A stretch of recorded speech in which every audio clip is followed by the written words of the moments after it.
মারমুখী একটা ইয়ে কেন আপনার মধ্যে? দাঁড়ান না, আরে এনে পুলিশ আছে, পুলিশ আছে, চাপে। আরে এনে আমার গাড়িটা দিয়ে ধরে আপনি কি করবেন? আপনার গাড়ি ধরলে আপনি এখানে আসছেন কেন? আপনি এখানে আসছেন কেন? এইটাই তো আমার সমস্যা। তাহলে আপনি আইসা আমাদের গাড়ির উপর উঠা দিচ্ছেন কেন গাড়ি? আপনি কই আমার গাড়ি কই? দর্শক, আমি এখন এই মুহূর্তে দাঁড়িয়ে আছি ঢাকা চট্টগ্রাম মহাসড়কের কাশপুর নামক যে ব্রিজটি আছে সেই কাশপুর ব্রিজের উপরে। আপনারা দেখতে পাচ্ছেন আমার পিছনে যে থ্রি হুইলার গুলো আসছে, জীবনের ঝুঁকি নিয়ে তারা এইভাবে এই থ্রি হুইলার গুলো নিয়ে এই রাস্তা দিয়ে চলাচল করতেছে। একাধিক অ্যাক্সিডেন্ট হয়েছে এখানে এবং অনেক প্রাণনাশের ঘটনা ঘটেছে। এবং এরপরে কর্তৃপক্ষ যখনই কোনো অ্যাক্সিডেন্ট ঘটার পরে তারা বেশ কিছুদিন হয়তো একটু তৎপর থাকে, এরপর থেকে তারা আর এই বিষয়ে কোনো উদাসীন হয়ে যায়।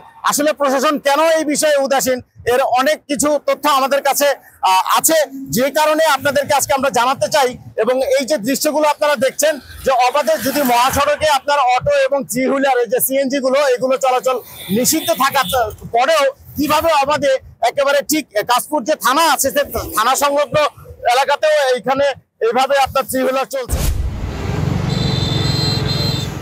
আদালতের নিষেধাজ্ঞা অমান্য করেই ঢাকা চট্টগ্রাম মহাসড়কে অবাধে দাপিয়ে বেড়াচ্ছে ব্যাটারি চালিত three wheeler autorickshaw. Narayanganj Signboard থেকে মুরগাপাড় পর্যন্ত চলছে এসব অটোরিকশা, যা মহাসড়কে যান চলাচলের জন্য বড় হুমকি হয়ে দাঁড়িয়েছে। তবুও এ বিষয়ে পুলিশের পক্ষ থেকে কোনো কার্যকর ব্যবস্থা নেওয়া হচ্ছে না। আমি এই মুহূর্তে দাঁড়িয়ে আছি কাশপুর ওভারব্রিজের ফ্লাইওভারের নিচে। যে ফ্লাইওভারের নিচে আপনারা দেখতে পাচ্ছেন, আমরা এখানে যে চিত্রগুলো তুলে ধরলাম, এখানে অবাধে যে অটো রিক্সাগুলো চলছে এবং যে থ্রি হুইলার গুলো এখানে যেটাকে বলেন আপনারা এখানে চলছে, এখানে তারা রাস্তার মাঝখানে কোনো নিয়ম নীতি না মেনে তারা এইভাবে চলছে এবং উল্টো পথে আসতেছে।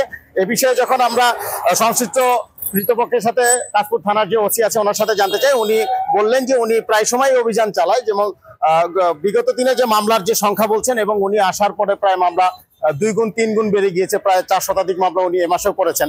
এখন সে মামলা করে এটার কতটুকু সমাধান করা যায়, এবং অটো যারা চালাচ্ছে তাদের সাথে আমরা কথা বলে জানতে পারলাম যে তাদেরকে মামলা দেওয়ার পরে রেকার বিল করার পরে তাদের গাড়িটা পুনরায় আবার ছেড়ে দেওয়া হচ্ছে। ছেড়ে দেওয়ার পরে পুনরায় তারা আবার সেই মহাসড়কে এসে তারা তাদের রাজত্ব কায়েম করছে, উল্টা পথে চলছে। এবং প্রত্যেক মাসে এমন কোনো মাস নাই যে 2-4টা নিরীহ প্রাণ ঝরে না যাচ্ছে, অনেক মায়ের কোল খালি হচ্ছে, তারপরেও কেন জনগণ বুঝতেছে না।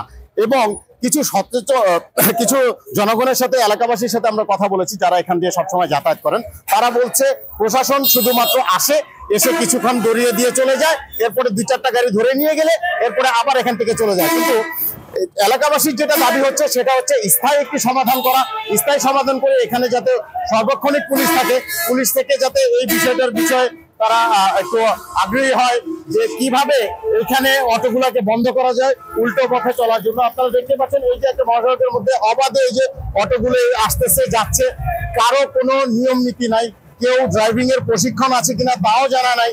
আর যেহেতু অটো গাড়ির কোনো কাগজ নাই, কাগজ না থাকার কারণে এগুলোর কোনো ড্রাইভিং এর কোনো প্রশিক্ষণও নাই, তারা হুট করে যে কোনো ভাবে যেভাবে রাস্তা থেকে গাড়ি ঘুরিয়ে ফেলতেছে। একটা গাড়ি যে হাইওয়ে সড়কে এসে কতটুকু গতি নিয়ে আসতেছে এটার প্রতিও তাদের কোনো ইয়ে নাই, হুট করে যা তাদের ইচ্ছা মতো ঢুকাই দিচ্ছে, ঘুরাই দিচ্ছে। এবং উল্টা পথে যে কাশপুর ব্রিজ দিয়ে তারা আসতেছে, আসার কারণে বিভিন্ন সময় প্রত্যেক মাসেই একটা করে 2-4-5টা করে অ্যাক্সিডেন্ট হচ্ছে এবং প্রাণহানির মতো মর্মান্তিক ঘটনাও ঘটে যাচ্ছে। স্থানীয়দের অভিযোগ, থ্রি হুইলার অটোরিকশার কারণে একের পর এক ঘটছে দুর্ঘটনা। পুলিশ প্রশাসনের নীরবতায় মহাসড়কে অটোরিকশার দাপটে চরম দুর্ভোগে পড়েছেন পথচারীরা। ভুক্তভোগীরা আরও জানান, অটোরিকশা চালকদের অজ্ঞাত ও বেপরোয়া চালনায় মহাসড়কে অতি বিপজ্জনক হয়ে পড়েছে।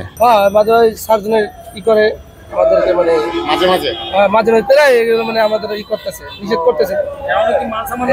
আমার চালান ঠিক আছে। এই যে আপনারা যে উল্টো পথে যে আসতেছেন, এই যে একটা হাইওয়ে রোড দিয়ে প্রত্যেক মাসে তো 2-4টা করে দুর্ঘটনা ঘটতেছে। জি জি, এবং প্রত্যেক মাসেই মানুষ মারা যাচ্ছে। এরপরও আপনারা কেন সাবধান হচ্ছেন?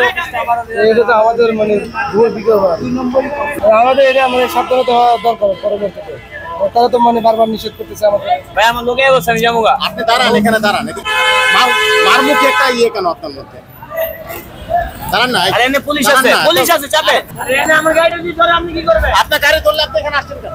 আপনি এখানে আসছেন কেন? এইটাই তো আমার সমস্যা। তাহলে আপনি আইসা আমাদের গাড়ির উপর উঠা দিচ্ছেন কেন গাড়ি? আপনি কই আমার গাড়ি কই? আপনারা এখানে গাড়ি আনেন, আপনারা তো পুলিশকে কিছু বলে না নাকি টাকা দিয়ে চলে? না না, কি তুই নগদ মামলা 3,000 মামলাতে, এই জন্য আপনি আরেকজনের গাড়ির উপর উঠা দিবেন গাড়ি?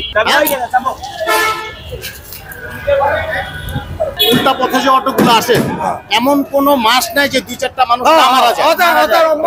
আপনারা যারা এলাকা, আমাদের মতামত অটো না তুলুক, কেন ব্রিজের উপরে একেবারে 5 জন নিহত হয়েছে একটা অটোর ভিতরে থামা লাগা। এরকম হয়, এরকম তো প্রত্যেক মাসেই হচ্ছে। প্রত্যেক মাসে। তাহলে আপনারা এই অটোতে উঠতেছেন কেন? না আমরা উঠি না, আমরা নির্দেশনা ঊর্ধ্বতন কর্মকর্তা যারা আছে তারা কঠোর পদক্ষেপ নেয়, কিন্তু এরা তো পেটের দায় নামে। এখন এদেরকে আওতাধীন করে যে আইনের আওতায় যে প্রক্রিয়া যেটা আছে, যেমন ডাম্পিং খরচ, রেকার খরচ, অর্থাৎ ছোটখাটো মামলা, এদের কিসের উপরে ভিত্তি করে মামলা দেবে? লাইসেন্স নাই, ফিটনেস নাই, তারপরে এরা পেটের দায় নামে।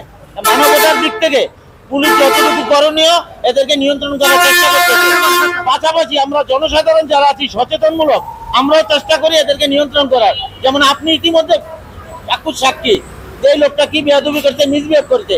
এই জন্য আমরা সাধারণ মানুষ হয়রানিমূলক এবং পেরেশান। এ বিষয়ে জানতে চাইলে আইন শৃঙ্খলা বাহিনীর সদস্যরা বলেন, নিয়মিত অভিযান পরিচালনা করছেন, তবুও মহাসড়কে অটোরিকশা চলাচল বন্ধ করা যাচ্ছে না। আদালতের আইন অমান্যকারীদের বিরুদ্ধে আইন শৃঙ্খলা বাহিনীর কঠোর পদক্ষেপ দেখতে চায় সাধারণ মানুষ। 5ই আগস্টের পর থেকে আমরা উত্তরোত্তর এই মহাসড়কে শৃঙ্খলা ফিরিয়ে আনার জন্য কাজ করে যাচ্ছি, এবং আমরা যে আপনাদের কথা সঠিক, উল্টো পথে অনেক গাড়ি আসে, সেগুলি গাড়ির বিরুদ্ধে আমরা কিন্তু নিয়মিত ব্যবস্থা নিচ্ছি। আপনারা যদি পরিসংখ্যানও দেখেন, আমরা এইখানে আমি ব্যক্তিগতভাবে যোগদান করার পর থেকে উত্তরোত্তর আমরা প্রসিকিউশন সংখ্যা বাড়িয়েছি, এবং এই সমস্ত উল্টো পথে বা অবৈধ যানের বিরুদ্ধে আমরা কিন্তু নিয়মিতভাবে ব্যবস্থা নিয়ে যাচ্ছি। আমরা মামলা করলে যেগুলি গাড়ি আমাদের মানে ডাম্পিং নিয়ে আসা হয় রেকারের মাধ্যমে, সেটা রেকার বিল তো পরিশোধ করতে হবে। যে যদি গাড়িটা রেকারিং করা হয়, কোথা থেকে নিয়ে আসা হয়, আর হলো যদি তার বিরুদ্ধে কাগজে কোনো ফল্ট থাকে, থাকে, সেজন্য তো আমরা আলাদা করে মামলা দিব। মামলা করার পর গাড়ি তো আটকে রাখার কি যুক্তিসঙ্গত কোনো কারণ আছে? আমরা ওই তাদের বিরুদ্ধে মামলা করে প্রসিকিউশন দিয়ে তারপরে ছেড়ে দেয়। একই গাড়ি যদি দ্বিতীয়বার অপরাধ করে, সে জরিমানা ডাবল হয়ে যাবে। নারায়ণগঞ্জের এই ঢাকা চট্টগ্রাম মহাসড়কে ঘুরে আমরা যা দেখতে পেলাম, কোনোভাবেই নিয়ন্ত্রণ করা যাচ্ছে না এই অটোরিকশার উল্টো পথে চলাচল এবং অটোরিকশার হাইওয়ে পথে যে নির্বিঘ্নে চলাফেরা। এই বিষয়ে এলাকাবাসীরা বলেন, পুলিশ যদি কঠোর ব্যবস্থা নেয় তাহলে অবশ্যই এটাকে রোধ করা সম্ভব। অনাকাঙ্ক্ষিত দুর্ঘটনা এবং অনাকাঙ্ক্ষিত যে মৃত্যুর ঘটনা ঘটছে প্রতিনিয়তই, সেটাকে রোধ করা সম্ভব। এই বিষয়ে কতটুকু সোচ্চার হবেন হাইওয়ে থানা পুলিশ, সেটাই দেখার বিষয়। মোহাম্মদ রনি মজুমদার, ভোরের পাতা, নারায়ণগঞ্জ।